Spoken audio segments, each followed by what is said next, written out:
Hey everybody! Happy Thursday already. Oh my gosh. That's crazy to me. I don't know where this week has went. I've had so much fun catching up with everybody and reading everybody's posts in the group and learning more about everybody. And it's just been such a great week. Okay, I'm going to see if we are ready to go. We are ready to go. Lisa's here. Jennifer is here. Good to see you. How's everybody doing with their brand boards? Was it relieving for you? Was it shocking to you? Did your brand board come out similar to what you thought you knew about yourself and your brand and your identity and how you actually look at yourself and your image? Or was it totally different? Hey Holly, good to see you. Hey Paula, good to see you. Happy Thursday. Welcome to day 4. This week has just been awesome. Holly says it wasn't what I expected at all. Hi Jennifer, good to see you. Interesting. So yesterday I think a lot of things really clicked for a lot of people.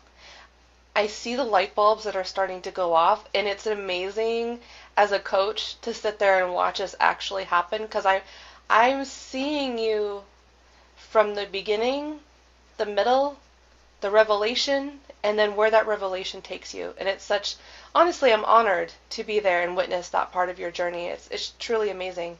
Jennifer says, the colors weren't what I expected, but I love the combination. Interesting. So I've gotten a lot of really great feedback so far. Everybody seemed to do pretty well with yesterday. The inner child work was really heavy on day 2, and yesterday we got to play a little bit, and we got a lot of great stuff going on. Hey Susie, good to see you. I've got a lot of people were saying that Jennifer said specifically that she actually feels like she can run a business now. Like she feels like she can envision what that actually might look like, what it might feel like. Holly said that she hasn't been incorporating any of her true self really into her branding, and that she hasn't been incorporating pretty much anything like that. And Holly, you even said that you realized that you're not even really doing what you truly want to do, right? So you've kind of about faced and right now is a really important pivot point for you. So you can figure out, okay, I can release this isn't working, I'm going to go with what is. Hey Lauren, hey Stephanie, hey Rachel, good to see you. We've gotten a lot of great, there's some people that are even, let's see, Tammy's working on now formulating her first logo. So these things that have kept people stuck for a really, really long time, it's interesting what happens when we actually have an honest conversation with ourselves about who we truly are and what we truly want, right? All of that other stuff kind of goes away. It becomes not relevant. It's not important.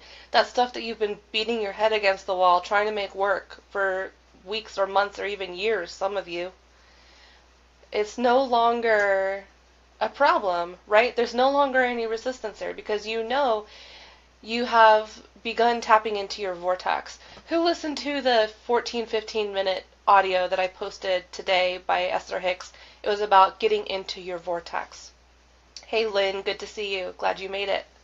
If you listened to that, Jennifer said yes, okay. Holly said it's freeing. Yeah, it's extremely liberating. Being yourself is extremely liberating. I so agree with you. If you listen to that, so Tuesday I talked a little bit about what the vortex is, and it was a very abstract type of thing, right? But yesterday was an exercise in actually getting into the vortex. So yesterday you got into the vortex by creating your brand board. How did that feel? So Jennifer listened to it while she was pinning. Perfect.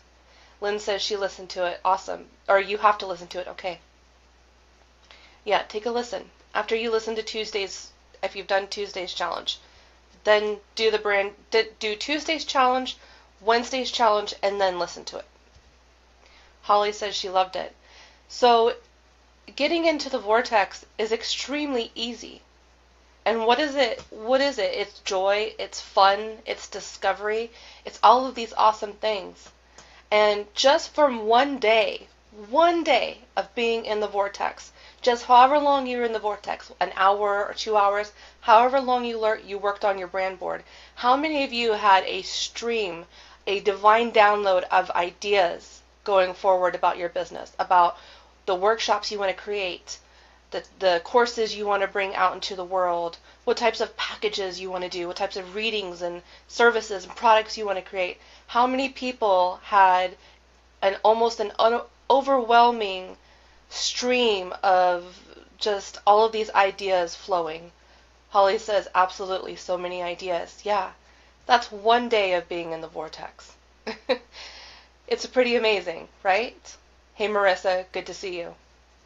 Marissa says, during the brand inspiration board, yes. Yep. That is being in the vortex. It's not as abstract as you think, is it? And it comes from a source of play. It comes from a source of being honest and true to yourself. Jennifer says, my heart was racing and my hand couldn't keep up with what I was writing. Karen says, me too. Awesome. So that's a little taste. There are other ways to get into the vortex, but that was a really great way, I think, to make it something tangible for everybody. And you're going to find, as you go forward, the more honest you are with yourself, the more authentic you are, the more you embrace your true self, what your heart really, really wants to do in this world, you're going to find that getting into the vortex is so easy. It's easier. You're going to find that you're going to have more vortex days than you're going to have days where you're like just stuck and you don't know what you're doing and you don't know what people want from you and you don't know what you're selling. You don't know if anybody's getting any value from what you're saying or doing, right? Rachel says, I'd love to have that every single day instead of spurts. Yeah, right? That would be the goal. It hasn't happened for me every single day, but I really found that I was able to get into my vortex January of this year.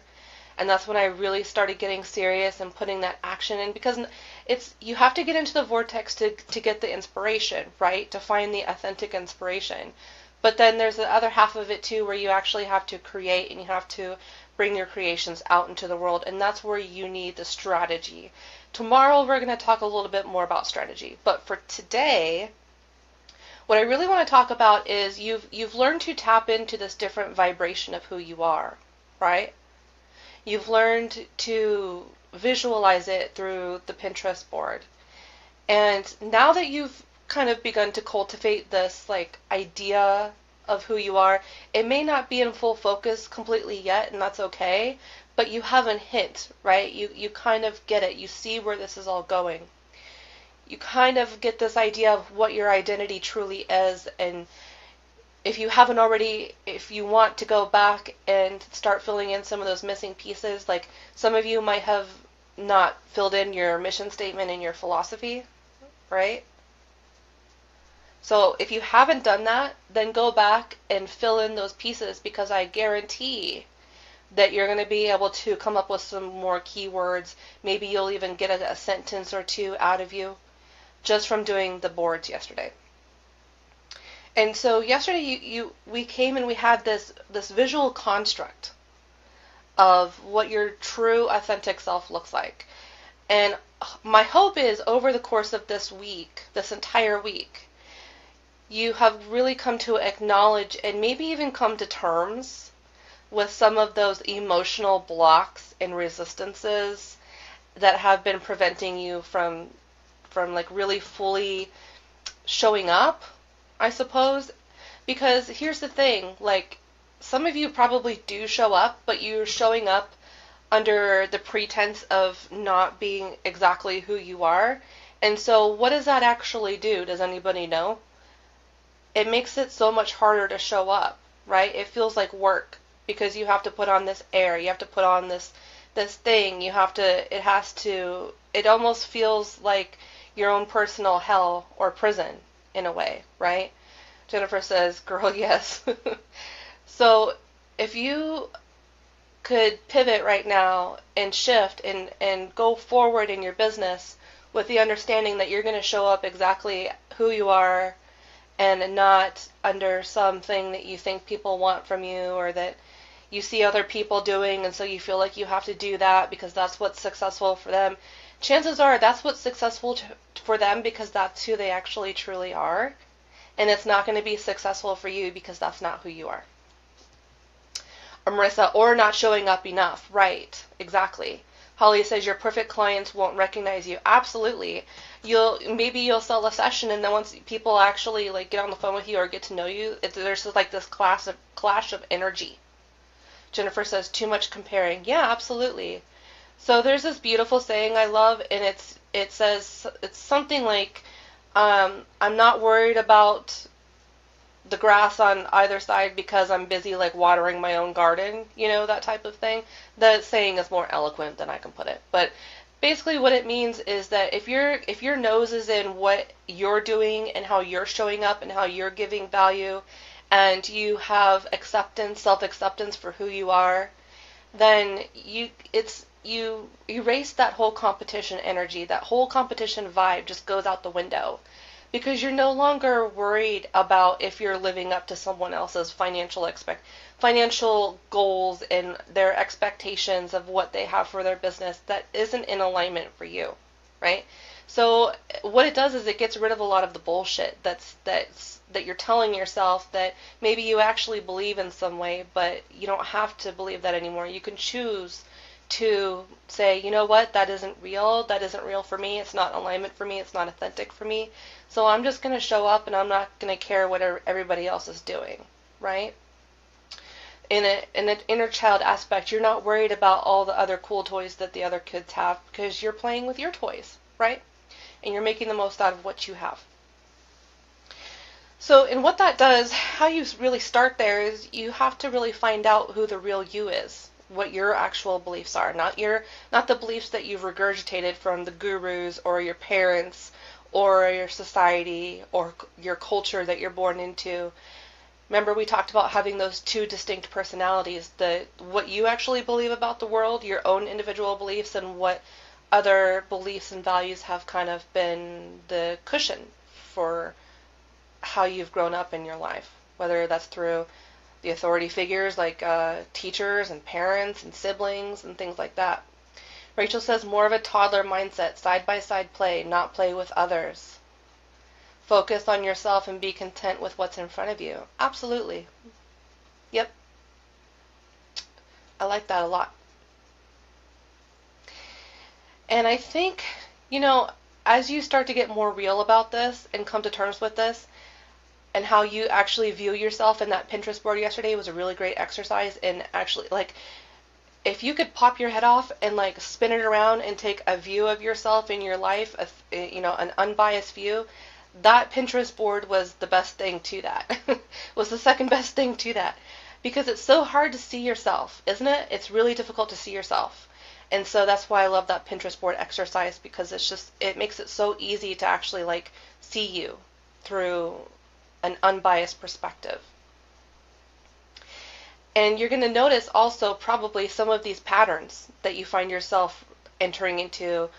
And if you can lock on to what is real, that realness, that bottom line, Rachel was saying how she's got a lot of different things, and what she's going to focus on doing is she's going to focus on simmering it all down and finding the truth of it all, cutting the fat out, cutting all of that erroneous extra stuff out, and simmering it for a long time. And it's like, you simmer all of this, it's like making soup, right? All of these different elements go into the soup, and you let it simmer for long periods of time, and at the end, everything mixes together, and it forms this beautiful broth, right? And it's rich, and it's sustaining, and it's everything that all of the ingredients are, but it's fully integrated and it stands on its own.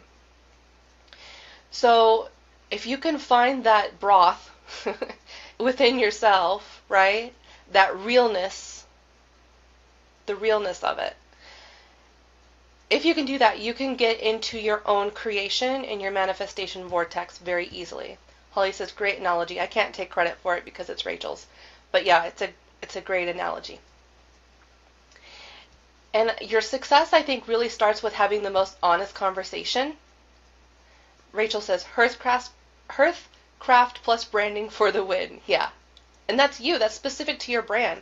Rachel, that's an excellent segment into like how you're going to actually talk to your people. You know what I mean? So you're going to use the aspect of the Hearthcraft for your brand, and you're going to talk in that sort of analogy. And I think that that's really, I think you're starting to get to your special sauce there. Like what makes you special, and how you talk and how you explain the world is different from everybody else, right?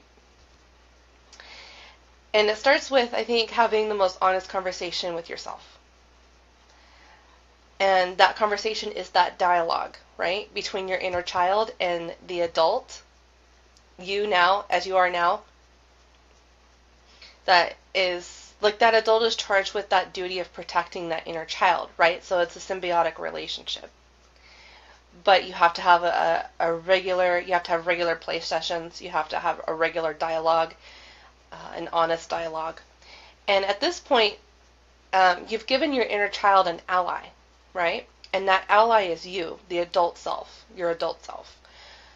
So if your inner child has an ally, especially if you have a particularly wounded inner child or traumatic upbringing, or it doesn't, you don't even have to have something totally catastrophic happen to you. There's trauma is in everything, right? Trauma is the kids didn't share their toys with you, or you didn't get what you want, right? So there are levels to trauma, and there are traumas that are more significant in terms of like, emotional distress than others, but pretty much everybody has some level of trauma. Lynn says, finally got here. So what you need now to do is, the inner child has an ally, so now you need to give her friends to play with, right? She needs friends. And she needs friends to play with and to create with, right? Make sense? So today we're going to talk about attracting your tribe. And your tribe is going to be people who are just like you, people who want to play with you and want to share their toys with you. And it's going to be relevant to the many yous, all of the different aspects of your personality. And it's like, it's almost like kindred spirits in a way. I think that's a really good way to put it. It's like kindred spirits, soulmate clients. I call them soulmate clients. It's these people that have these different struggles like you do, maybe not manifesting in the exact same way, but very similarly. Or maybe they experienced abandonment different than you did, but still at the core of it, it's still abandonment, right? Or disappointment, or not feeling like they fit in. There's many different ways that it actually manifests, but the core message stays the same. The core struggle stays the same. The trauma stays the same. And what you're going to find is that the more honest you are, you're going to start attracting people who have similar issues to you, similar traumas. And there's a lot of people out there who are hurting, right? And that's part of who we are as light workers. We help to heal the world. We want to heal everybody. As empaths especially, we want to heal everybody. We don't like to be in the presence of pain and uncomfortability in other people because it's very distressing. We want to be able to help them and heal them. So it's almost kind of like this compulsion in a way. And there's people that are hurting. There's people that have they desire something more for themselves, right? There's people who are searching. So, and you ultimately become that light for them by showing up and being visible. And that's what you have to do to actually attract your tribe. And it starts with knowing who you are. Susie says, there's a school of thought going around that you don't need a brand unless you're making like $5,000 a month.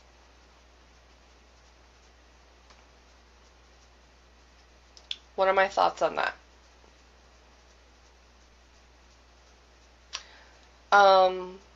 Well, it depends on how you're making 5K a month. That's what it kind of boils down to. Do you want to run your own business and make 5K a month? Then yeah, you need a brand. If you want to work on the hotlines and make 5K a month, you probably don't need a brand. It all depends. Are you running a business that you are 100% financially responsible for? Chances are you need a brand. Krista says, "Hey, pretties." Lynn says, "Guess the wanting to help people is why I'm an acupuncturist." Yeah, it's why we all do something that is service oriented in some way, shape, or form, helping people. So regarding the whole school of thought that you don't need a brand unless you're making like 5K a month, I don't know. I don't teach that way, so I can't really comment on it. I guess that's the most honest answer that I can give you. I don't know what their strategy is. I don't know how they make money. I don't know what they're selling. Chances are that it's like what it is it's like these people who say, "Oh, you don't need funnels and you don't need a website and you can make 10 grand this month and you don't need any of that stuff." Yet guess how they're advertising it? Through their website, through a Facebook ad, through a funnel. It kills me when I see Facebook ads talking about how you don't need Facebook ads to make money. And or to bring in business. And I don't know. You would have to probably link me to that to be able to see that and to see what's actually going on there.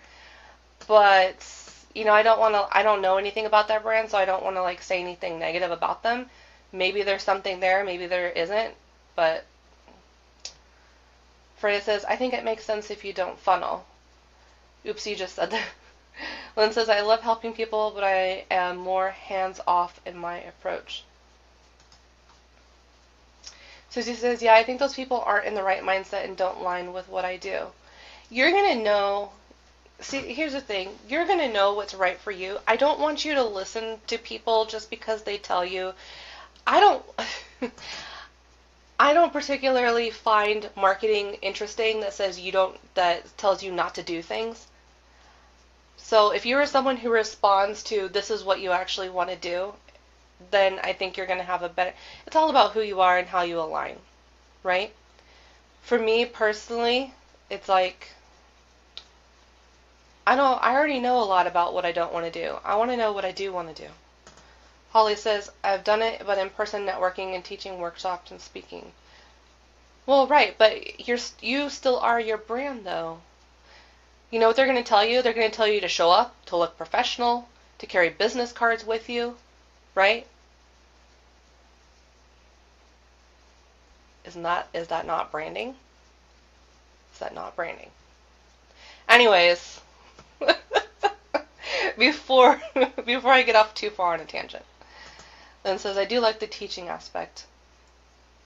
Holly says, "I meant not doing it online." Yeah, well, you can totally do networking in person. For sure. For sure. I don't know much about that though because I don't really network in person. I tried it for a little while. There's a video somewhere that I went off about how I don't like network marketing and how I just didn't really like it, and I listed like why I didn't like it, but I still said it works, It's still something that works. It's just not something I like. Holly says it's a lot of work. Rachel says, "I've got business cards just in case for that." Right. And it probably has your logo on it and your colors and other things that you identify with your brand. So it's just interesting, right? So these people are out there and they want to hire you and they're looking for you desperately. They're desperately looking for you. But the thing is that they can't find you if you're hiding, right? They can't find you if you're trying to do this all alone. They can't find you if, sorry to pick on you, Lynn, but if you have a hands-off approach, they're probably not going to be able to find you.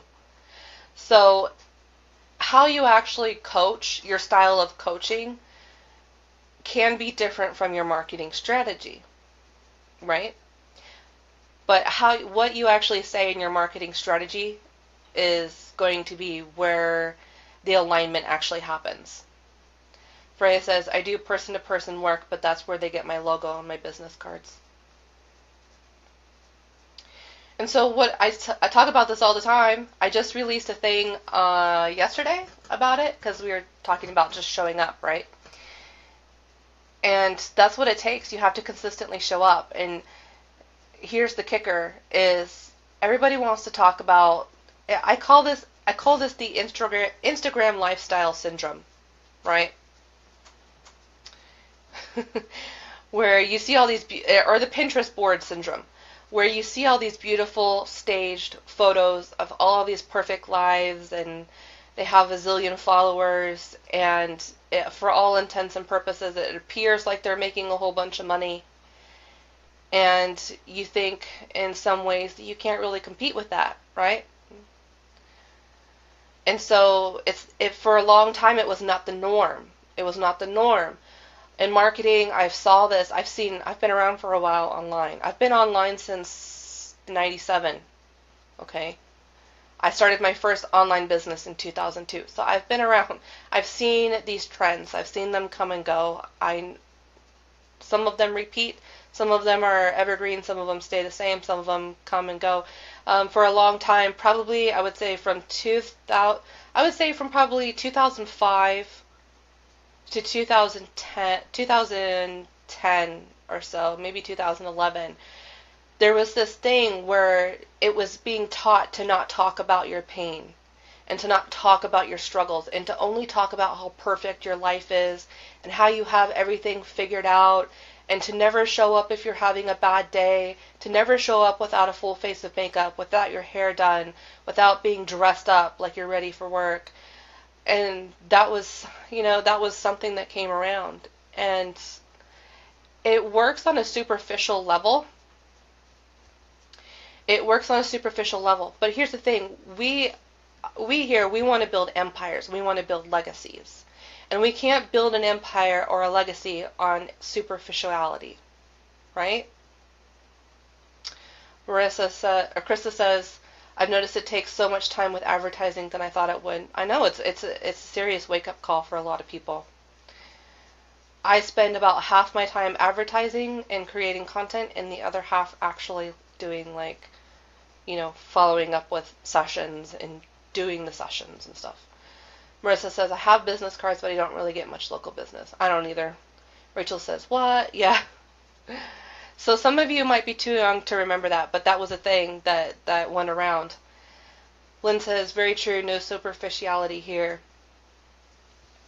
So if you want to know how to really connect with people and turn people into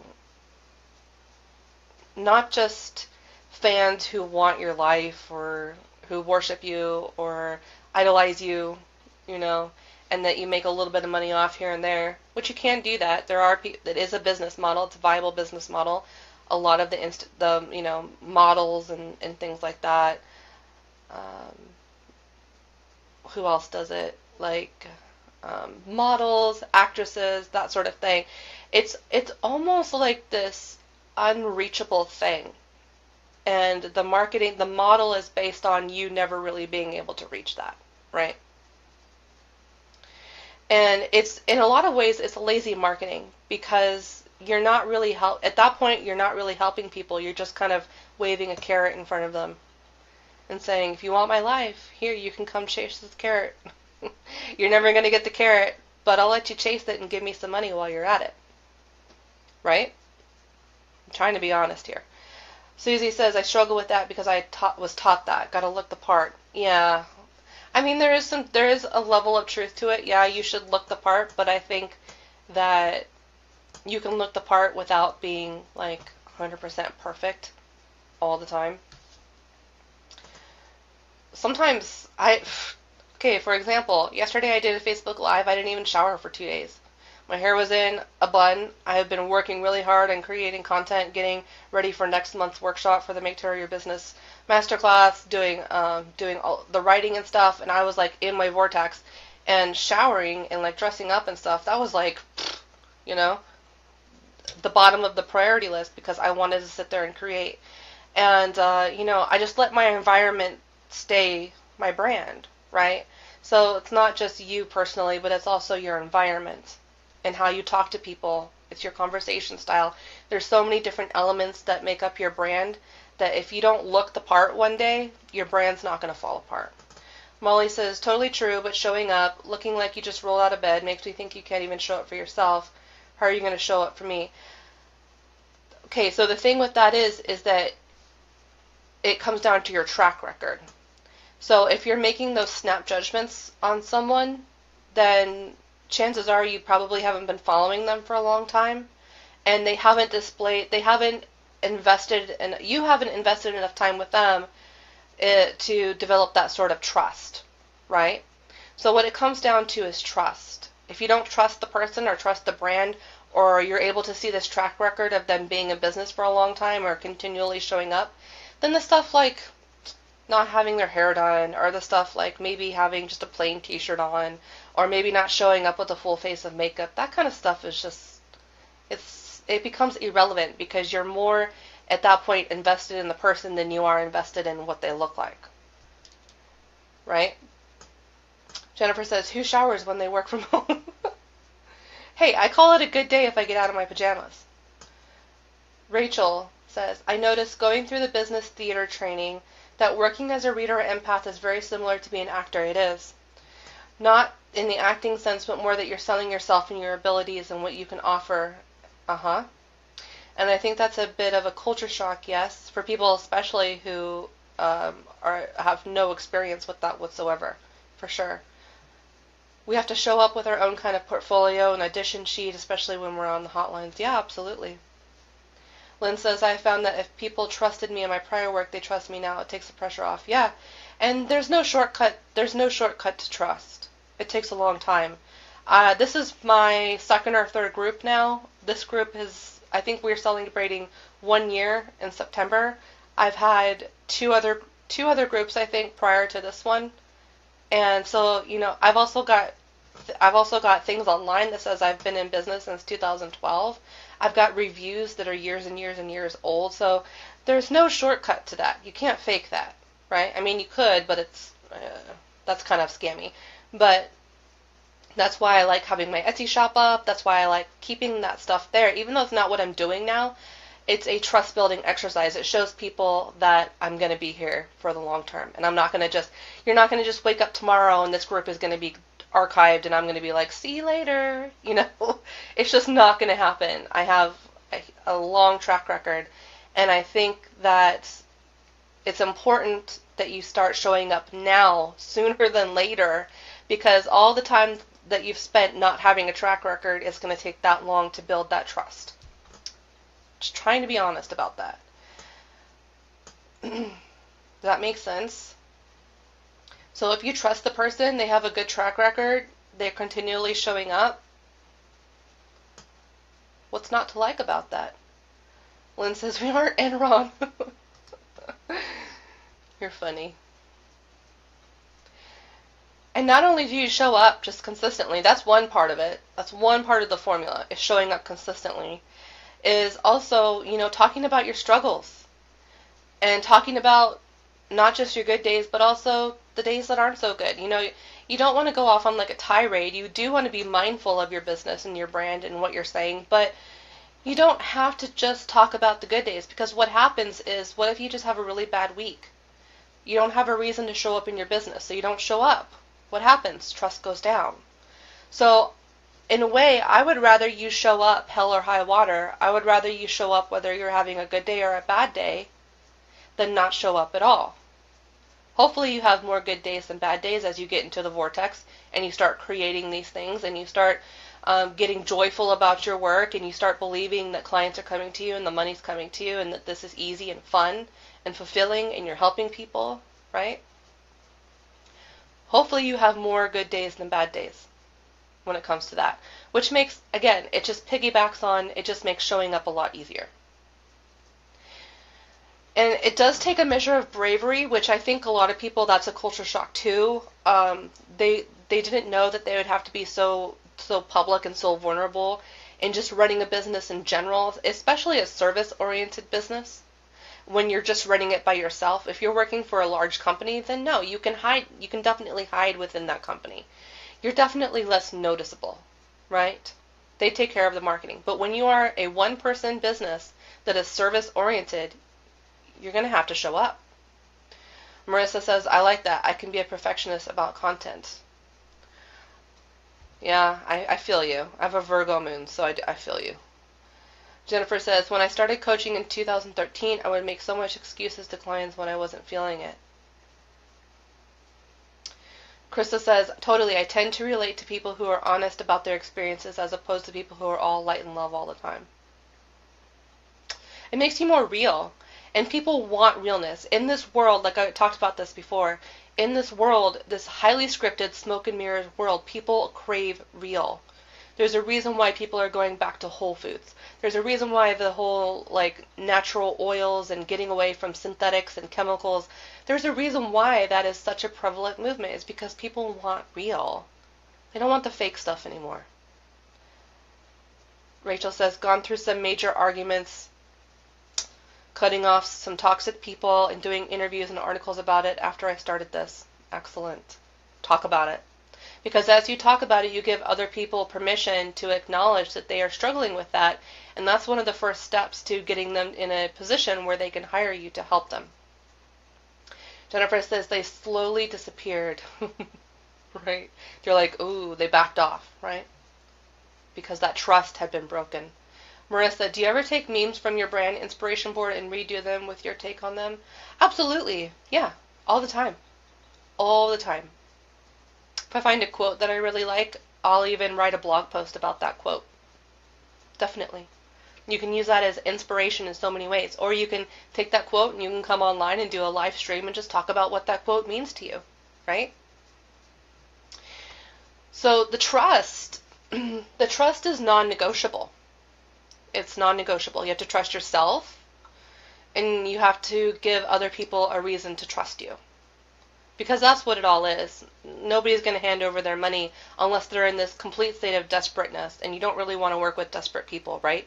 You want to work with people who are not in desperation mode, but are in a mindset that they're ready to be empowered and ready to take action. Most of us want to work with that. Most of us don't want to work with desperate people because they tend to be very codependent, very insecure. They tend to fight you with everything. Oh my gosh. They tend to argue with you about everything. Susie says, I have about 400 folks in my tarot group. Awesome. And go live once a week, but have scheduled daily prompts. Do I need to go live more often? I would say it just totally depends on what your end game is. I need to know what your end game is. I need to know what you're selling there. What's the end game? We're going to talk about that here in a little bit. And the frequency is part of it, but it's not so much about the frequency so much as it is showing up and delivering quality content. So what if you only go live once a week or once a month? As long as it is a piece of quality content where you're really sharing and you're teaching and you're educating and you're getting people to think, that's going to trump going live and talking about bullshit any day of the week, right? Jennifer says, I love this about showing up no matter what and being real. It's what I love about you and Heather, why I enjoy learning from you. Thank you. Thank you. When it comes to actually investing, asking people to invest in you, in your products or your services, and in themselves, because you have to remember too, you can only lead the horses to the water. You can't make them drink, right? So you can get people to a point where you show them the value, they know that they need to invest in you if they want to take the next step. But the other half of that too is that they need to be willing to invest in themselves, correct? Does that ring true for a lot of people? It rings true for me. How many people are trying to sell packages that you haven't sold any packages, that you aren't willing to invest that in yourself? That's exactly where those people are, but they're not selling packages. It's just about getting from point A to point B with them. Whatever healing has to happen in that space, right? So the frustrating thing is that you can do everything right, but the people actually have to be willing to invest in themselves, and it just takes a long time sometimes for some people. I'm going to talk about this here in a little bit too, but some people will love you forever and simply never buy from you. And that is a reality that you have to know going in. And you can't show up every day and judge your success by whether you made a sale that day or not. You just have to show up and serve, because eventually people are going to invest in you. Most people are. Some people aren't. But those people are going to turn into your missionaries. We'll talk about that here in just a little bit, which is almost just as valuable. So it's a little bit of a mindset shift. So because, most potential clients don't really trust themselves, right? They don't trust themselves. They've made poor decisions in the past. Obviously their life is in shambles. Obviously they don't know what they're doing. So if they can't trust themselves, it all comes back to that inner child thing. If they can't trust themselves, then chances are it's going to be much harder to convince them to actually become a client. And that whole trust thing where you have to show up consistently and you have to give value and you have to have a track record. And this is why it takes a business up to 3 years to even begin to turn a profit. This is just the reality of it, right? So they are looking for you for that trust. You are literally the surrogate trust in this. So the sooner you start showing up, the sooner you can start building that trust bridge, and the sooner you're going to find that it's much easier to turn people into clients. Missionary sounds very interesting. Yeah. We'll talk about that here in a minute. So do you see how this cycle of poverty kind of perpetuates itself if we do not do the inner work first as business owners? Do you see how making money is really an inside job? How it's like probably 70 or 80% internal and 20% actually like going and asking for the sale? Do you see how that works, right? So your energy that you bring is everything. And people will pick up on that. It'll be so subtle, but people will pick up on that distrust, and so they won't trust you, right? You're a mirror. You get back what you reflect. You get back what you give out. That your clients, the people that you get on the phone to do the cold calls to, these people are reflections of the energy that you're putting out there. Lynn says, I can see how my inner child blocked me in the past. Yeah. But now you have that awareness. It's not something to feel bad about. It's just you have that awareness now, which is really what matters. That's half of it. Just having the awareness and being able to break those patterns, or to be able to put yourself in maybe some different and semi-uncomfortable situations in where you are reteaching yourself. It's this re-education for your inner child, right? So, what happens is they go away, like what Jennifer says. If they pick up on that distrust, then they dissipate. They just kind of go away. And it never amounts to anything. And so you spend all this time priming these people who are probably not going to buy from you in the first place. They were never going to take that leap of faith on themselves. They were never going to take that leap of faith on you. Krista says, I self-sabotage for a long time. Me too. Me too. I am not different than you. I'm just 5 years into this. And I've done a shit ton of inner work. That's it. That's it. That's all it is. Krista says, I was so afraid to fail that I didn't even want to try. That's a big one. That's a big one. That's a big one. So you have to almost be like, you have to be honest with yourself about who you are, and you have to fearlessly love every aspect of you. All of it. All of it. You have to love all of it. You know what I mean? Even the dark shit. Even the stuff that's not so pleasant. Even the stuff that you do to sabotage yourself. You have to love all of it. It's hard, but that's how you overcome it. Right? You have to know thyself. That's a really important quote right there, is to know yourself. Know thyself. You need to know your pain. You need to know your struggles. You need to know how you changed your own life, right? That's important too. And you need to know how you changed your circumstances before you can even really begin to try to help someone or teach someone. Funny how that works, right? Krista says, Jennifer says, the inner work is gold. It's priceless. You can't even attach a monetary value to it. It's priceless. Krista says, confidence and self-love are the key.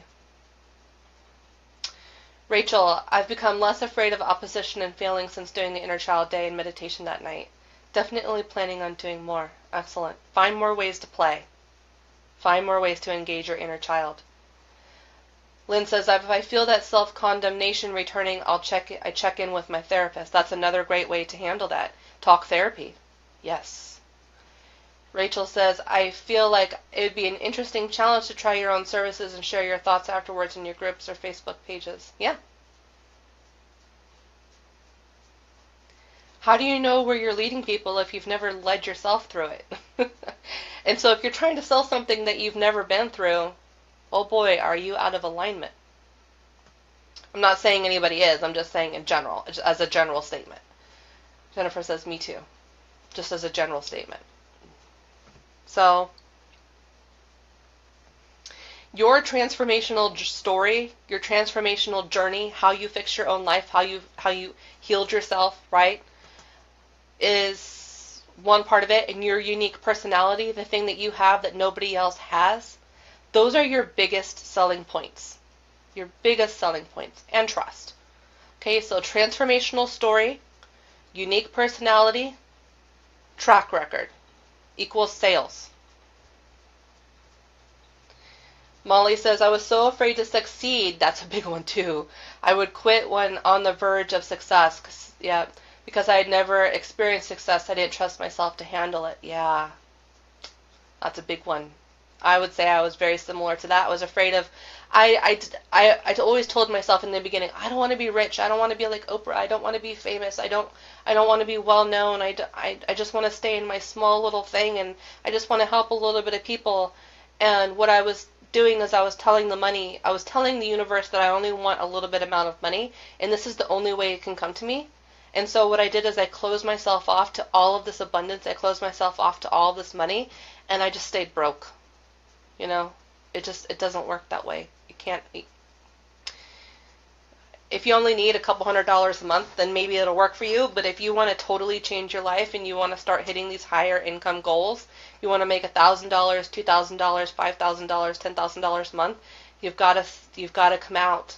You've got to come out of the hole. You got to stop being the hermit in the cave. You got to come out from the cave and come down the mountain, you know, and rejoin society at least once in a while. At least once in a great while.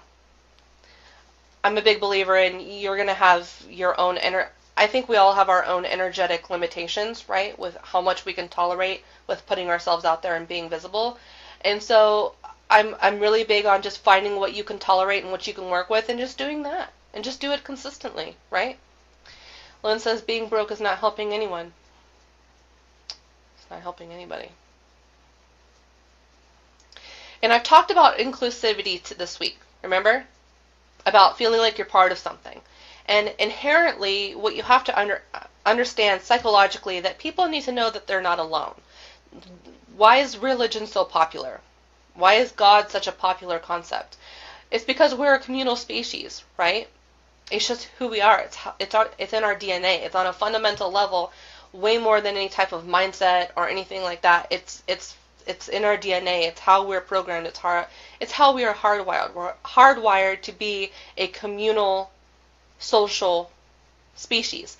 Even if we belong in just a little bit of a community and we live off by ourselves a lot of the time, we still come back to society. A person can only be alone, completely alone for so long and before they go insane, right?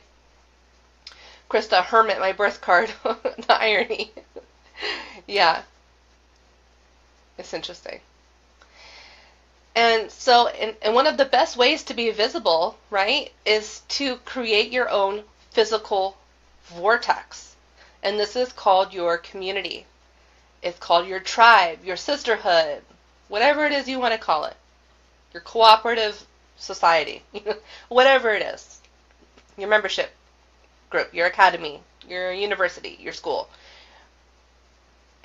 your support group, okay? Whatever it is. It's going to look like a lot of different things for a lot of different people. But, you know, whatever it is that you build, the goal is to make people feel like they're welcome, like they're a part of something, a part of something greater than themselves. And what this does is this gives people the strength and the courage to face those unpleasant emotions and struggles that they have. If they're not ready to take that leap of faith to actually work with you, then what they'll find in the community is that strength in the community to be able to be honest with themselves, to look at this. They'll be able to use the energy of the group, the community, the tribe, whatever it is, the solace of the solidarity of the tribe, to be able to confront some of these deeper, darker aspects of themselves that they really want to heal and fix in their lives. And maybe their first stop is your community, and maybe they hire you as kind of like something that happens a couple months down the line. The thing is that our clients, they do want to change their lives. They do want to hire us, but some of them are so wrapped up in themselves that they can't even get to the place yet where they can even fathom doing that. So there's some inner work on the client level that they have to go through first before they can even consider hiring you. So it's never that they don't want to change their lives. It's never that they're not serious about it. It's never that. It's just that they haven't done that work to get to a point where that's even a possibility for them. They don't even believe that you can fix them. They don't believe that that's even possible. Does that make sense with people? So by having this community, having this tribe, this group of people that are together and you're sharing the same mission, it becomes more possible. It becomes more potential for them. They can see that, oh, okay, wait, maybe this is possible for me. I'm hearing so and so talk about this, I'm seeing this result with this person. Okay, well, maybe I can have that. Jennifer says, makes sense. We got a lot of INFJs and INFPs in here. I'm not surprised. Not surprised at all. Lynn says, makes perfect sense. Okay. And here's the thing. It gives people the strength, and it's your opportunity to serve and to show up. And even if you don't know exactly how you're gonna show up, where you're gonna show up with, what the value you're gonna bring, what you're gonna talk about, the tribe that you create, it becomes an opportunity to stop making excuses for not showing up. As you serve, the ideas come, right? So you can't do it alone. You need help. You need a coach, or you need to take a program or a course, or you need to be part of some community where you're getting some type of free information, or you need to be in some way, shape, or form aligning yourself with the vibration of who you are becoming. There are many ways to do that. You can hire a coach, you can take a course, you can join groups, right? It's all of this thing of becoming that. You need help. That's what it comes down to. The tribe, the community, it helps you just as much as it helps anybody else, right? It's a very symbiotic relationship. You're helping them and you're getting help as well to come up with content and to come up with things to say, right? Do you see how that works? So, the benefits of people being in your circle is that people belong somewhere. You start developing some connection and trust, and you start helping people work on the inner stuff where they can get to a point where they can hire you. Their needs are being met in some way, shape, or form, and you're providing some solution to them. It's a very intentional community. For you, your benefit is that you have a reason to show up every day. It's not about you anymore. It's not about what you need. It's about them. So if you are someone who struggles with showing up and taking responsibility for that, or finding a reason to show up every single day, the community will help you do that. It'll help you show up. And you get unlimited inspiration. Talk about market research. Talk about free market research. Oh my gosh. Every day, right? People are going to talk about what they struggle with. Every day in my group, people talk about what they're struggling with. I'm struggling with this. It's hard for me. This is hard for me. I don't know what to do. What can I do? Ding. Training. Workshop. Free challenge. I don't really ever have to... I have so much stuff that I have written down just from my group telling me what they're struggling with and coming up with trainings and workshops and challenges and series and courses and packages based upon literally just people telling me what they want from me, that at this point I have about a 2-year backlog of trainings just to get out. I don't show up I don't wake up in the morning and wonder what I'm doing that day anymore. Those days are gone. So now it's just a matter of showing up and creating content. All I have to do is show up and create the content. I don't have to brainstorm anything. It's always hardest in the beginning. It's hardest in the beginning, and it does take a little while to build up your community, but once you have about 100 to 200 people in your community, it starts to build itself. People start talking about it, people start referring one another to it, it starts gaining traction, it starts getting momentum, it starts becoming its own energetic, living, breathing entity, right? So it's always the hardest to get that first 100 to 200 people, but once you get past that point, then it just kind of snowballs and it just becomes its own thing. Community makes me accountable. Absolutely. I think my struggle is making a tribe that I'm asking money from. Okay, that's a big one. I'm going to talk about that here in a minute. I'm going to get there. Krista says, lucky lady. It's not luck. It isn't luck. I've intentionally created this reality, and I can teach you how to do it. I wouldn't say it's easy, but it's doable, and all it takes is a little bit amount of time. That's it. Just takes a little time. Thank you. Krista says you're extremely consistent. That's definitely important. Yeah. By January, you'll probably hear me say the word consistent about 1,000 more times. So a lot of you probably have this question, the $1 million question, right? Is do you have to have a Facebook group to do this? And the answer is no, you don't. You don't need a Facebook group. Do I recommend that you start one and get one going? Yeah. But the answer is no. You don't really have to. The benefit of the Facebook group is that it just gives you some sort of like central hub, this communal type of thing where people can ask questions and get help from people. In the beginning, Paula said you work your arse off. Yeah, especially in the beginning I did, because I was the only one that would be answering questions and helping people and doing the customer service aspect of it. But now we have almost 500 people in this group, and now like people just help each other. And I don't have to do that as much. I've set it up intentionally to where I'm educating everybody, and so now when the newbies come into the group and ask these questions that everybody asked 6 months ago, and I provided a training on that 6 months ago, then people who went through that training and got educated on that can now help everybody else, and I don't have to do that anymore. You know what I mean? So it's very intentionally created in such a way to where inevitably, hopefully one day, all I'll have to do is show up and do lives, and everybody else will be able to help everybody else. And I won't have to do that aspect of it. I'm giving myself a year for that to really come to manifestation. I think that's a realistic thing, is about 1 year of working, consistently showing up at least once a week, putting out trainings at least once a month. Krista says, I have noticed with products I didn't really need a group, but when it comes to readings and connecting with others, I think having a group is imperative. Yeah, so we've talked about this before a little bit. So products are emotion-based purchases. They're impulse-driven purchases.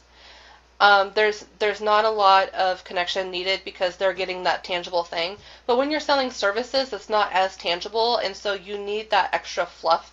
You need that extra cushion to turn it into something tangible for people. And that's the difference between service and product-oriented businesses.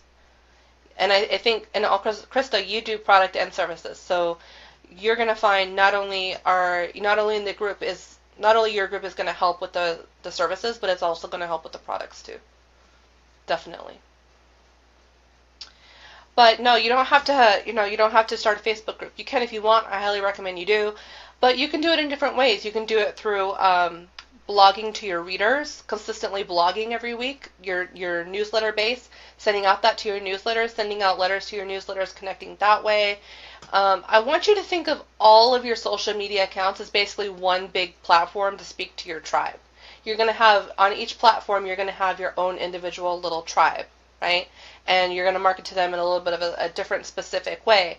But ultimately, what I like about the Facebook group is that it's a central hub that I can send all of the platforms to, and we can all commingle in the same space on Facebook, right? So even if you had like a forum on your website or something like that, that's cool too. But Facebook is just really convenient because it's monetized. I can do live video. I can do my trainings on here. It has a lot of bells and whistles that make it extremely beneficial and reasonable for me to be on here and to host my community platform here. Do you think people like to have a place to browse? For physical products, yes. For services, no, not really.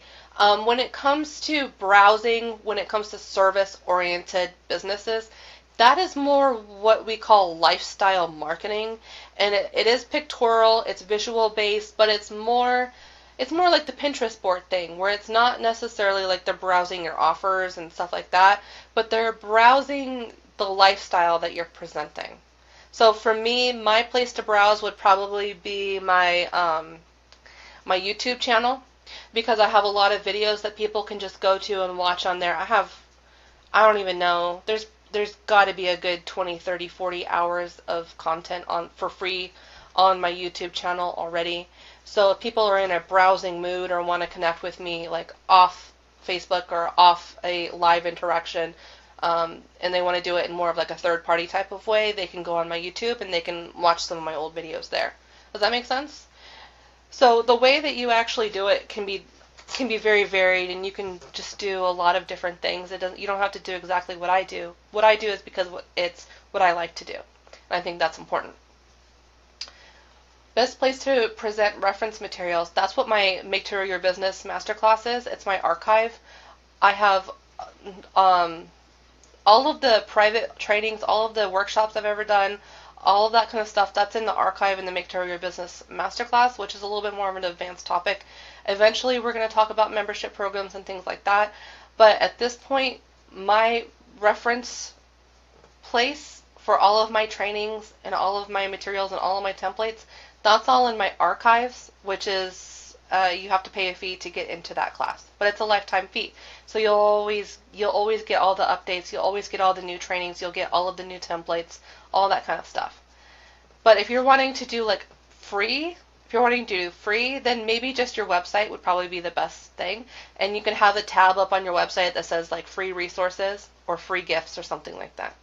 Or references, whatever it is that you're trying to put up there. It might be named something a little bit differently. Krista says, I cannot wait to be able to start that. We want to start school next Wednesday. Aww. She's so cute. I enjoy seeing the photos of you and your daughter, Krista. It's so cute. You guys have a really strong relationship, and I love that. It touches my heart. So, no, you don't have to have a Facebook group, but I do recommend you do. And some of you might actually already have a support group, and some of you might not be at that point yet. That's okay. It's all right.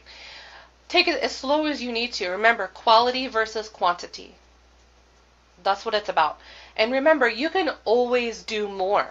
You know what I mean? You can always amp it up. But it's really difficult to kind of like go back on that and do less once the more is already in motion. Does that make sense? So you don't want to bite off more than you can chew, but you do want to put yourself in a place where you're pushing yourself a little bit. You want to confront those limitations. You want to be like, hey, I see you. This is slightly uncomfortable, but I think I can handle it. I think if I do this about 3 to 5 times, I think I'll be okay. But you don't want to be scared totally shitless, and you don't want to be totally terrified, because then you're going to create a trauma. You're going to create a trauma that you're going to have to break through at some point. So you don't want to create any more trauma than you need to. Thank you, Barbara. I appreciate that. She says, Make to Your Business is the best investment I made for my business. I appreciate that. Thank you. And here's another thing, too. Here's another thing, is you don't have to start your own support group. There's a hack. There's a way around that. You can make my group your support group, right? You can make someone else's group your support group. You can start calling you can join someone else's tribe that is in alignment with who you are and what you sell. Someone that you idolize maybe a little bit, or that you want to be more like. You can invest your time in other people's groups. And you can show up that way and give content. You can go in this group if you have something that you want to say and it's valuable, and you're teaching or you're educating or you're talking about something, you can go live in this group. I know I haven't actually said that full out. I've said it maybe just a couple short times, but I haven't really made that known or clear. But you can post your stuff in my group.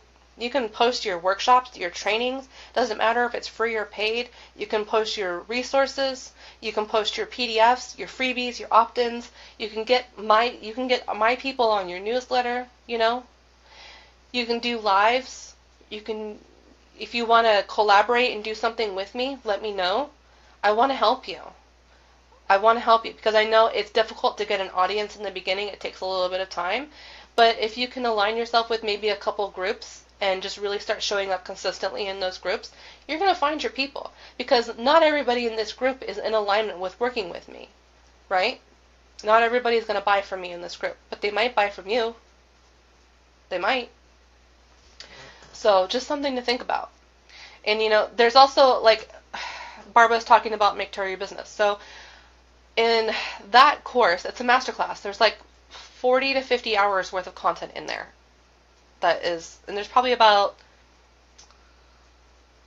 25 hours of content that nobody in this group has seen unless you're in that course. And what I talk about a lot is anything from business formation to taxes, all that kind of stuff. But then I also talk about how to actually create these short and long posts where you can go around and post things in other people's groups, right? If you're not sure what to say, there's templates for that I have created. I teach you how to create blog posts that are in alignment with what you're selling and with your message, right? That are educational and give people and bridge that gap and start that trust building exercise between the people who potentially want to buy from you and the people that are going to buy from you, the people that convert into being buyers. There's also a module on how to create free gifts and how to grow your list that way. So if you are just starting out with your Facebook group, and I talk about how to create gifts that can drive people to your support group or whatever group or tribe, community, whatever it is that you do. And I also talk about how to automate that process so you can actually share with a lot more people a lot quicker, more efficiently, and more of a streamlined process instead of devoting time to these relationships that you don't really know where they're going to go. It's just a way to simplify and streamline that process. And next month we're going to be talking about how to run a profitable Facebook group.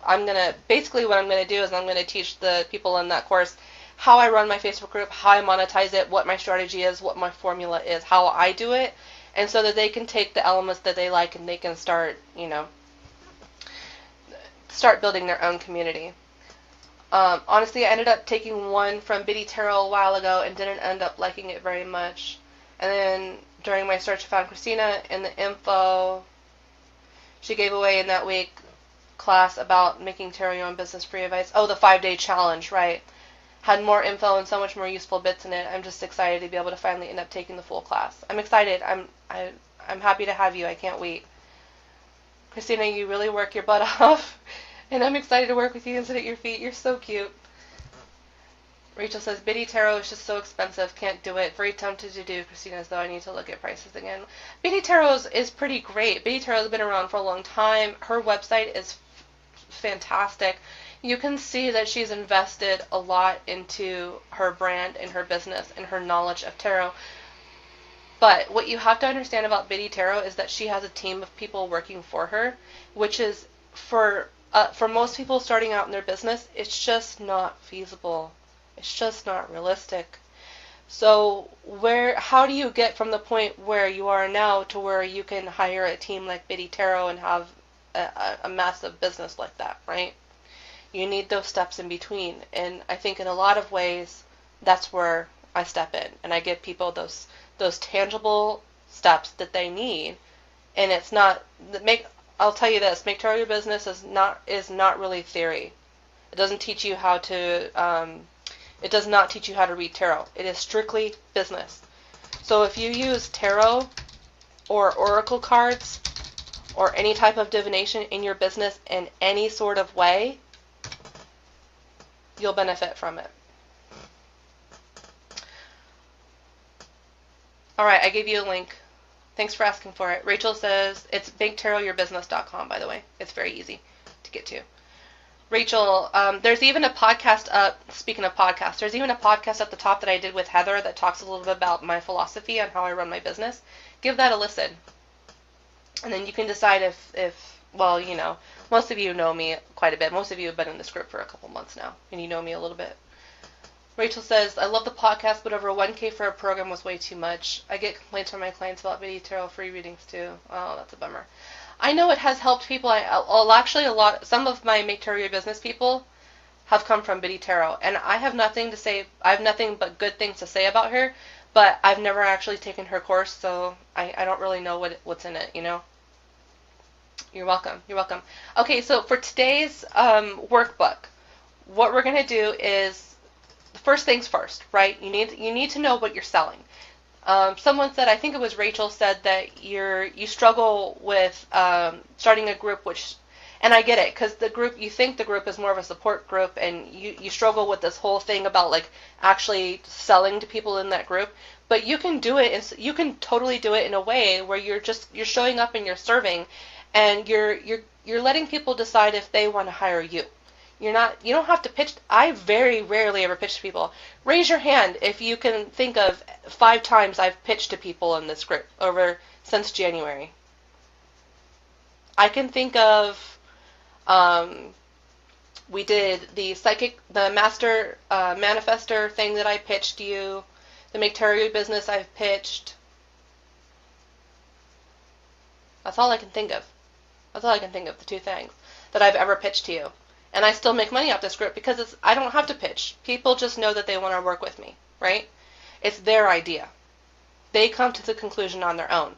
And how that happens is I educate them on why they need me, or I educate them on why they need my services, and so then it's just the next logical step. So it doesn't have to feel icky. You can do it from a place of service. You don't have to pitch people. You don't. And, you know, it's great to start your own community, you know what I mean? But you need to know what you're selling before you can even make it something profitable, because you don't want to spend a lot of time and effort into building this community that you're not getting anything out of. And if you don't know what you're selling, then you're going to end up spending way too much time. It's going to be a non-income generating thing for you. Rachel, we talked about this, like, I think a couple months ago. We had a conversation about this, about letting the Facebook thing go because you weren't clear on how to monetize it. But you can totally monetize it, and it doesn't have to be icky. So you know what you'll do is you'll end up spending too much time. You'll waste a lot of time. You'll get burnt out. You'll take precious time away from things you could be creating. You know, following up with clients, doing all these other things that you could be doing. And you need to come up with some type of, like, before you get really clear on this whole, like, spending a lot of time educating people and doing trainings and stuff like that in other people's groups or your group or whatever platform you choose, you need to come up with a service or a package or a course or something that you can sell to people to kind of help them further along with their goals. Does that make sense? So you don't want to put a lot of time into a community without something to sell, because at that point it's literally just a hobby. It's just a hobby. It's not a business. And we want to be really clear with people. We are running a business. I'm totally upfront with my prices. I'm upfront that I charge for my time. I'm upfront that my trainings cost money. Why? Because I don't want to nurture a relationship and 6 months down the line the conversation is, oh, you charge for that? Like, you're going to find that, especially if you've been doing this for a couple years. I'm sure you've been through that a couple times, where you've thought, this person's perfect, I want to work with that person, they're going to be great for my course, or I can totally help this person. And then, you know, you invest 6 months into nurturing that relationship only for them to be like, oh, well, I thought it was free, or I didn't know you charged for that, right? Lynn says, you are informing us in a gentle, honest way. I don't get the pitch vibe. Yeah, because I don't like pitching. It's not fun for me. So You need to know what you're selling or have some type of idea, some type of umbrella. So Rachel, I know that you have the Witchling Garden, so hopefully you're going to start teaching courses about magic or being a witch, right? You're going to start selling that, and you're going to start monetizing that group, right? Nod yes, because that's what you need to do. So what you'll do is, I'm just going to use you as an example, Rachel. So you'll start putting out courses on witchcraft or magic and things like that, things that people can buy, workshops, series, that sort of thing. And then you'll start giving a little bit of education in your group. You'll start doing some consulting. You'll help people. And then one day someone's going to come in. Let's just say you have a 10 video course on candle magic, where you cover everything from top to bottom, beginner to advanced in candle magic. I'm just making something up.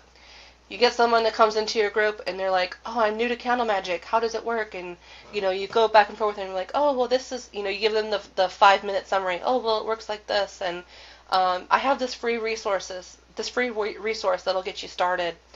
And then 6 months down the line, their skills progress and advance, and they're getting really serious about this. And they're like, Rachel, I really want to learn more about this. What can I buy from you? Do you have a training? Do you have a workshop? How can I learn more about this?